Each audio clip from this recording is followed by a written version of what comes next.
My sales data is filtered to show just the East region Monday sales. Now I'd like to see just the top 3 from that group, but if I try to use the built-in top 10 filter, I'm going to run into problems. This is Debra Dalgleish from Contextures.com. To see just the top 3, I can come to the quantity column, go to number filters, and top 10. Instead of top 10, I'll type a 3 here, and when I click OK, nothing shows up. I'll clear that filter, and here's the list again. None of these items are in the overall sales data top 3, and Excel only looks at these numbers as part of the overall group.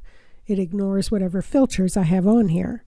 To get around this problem, I'm going to create another column here with a formula, and I'll use the aggregate function, which will ignore rows that aren't visible. So I'll first type a heading here, quantity 2. And for the formula, I'm going to use aggregate. So equals aggregate. And the next step is to choose one of the functions. We want to get this quantity number, so I could use max or min or sum. I'll use sum, which is function number 9.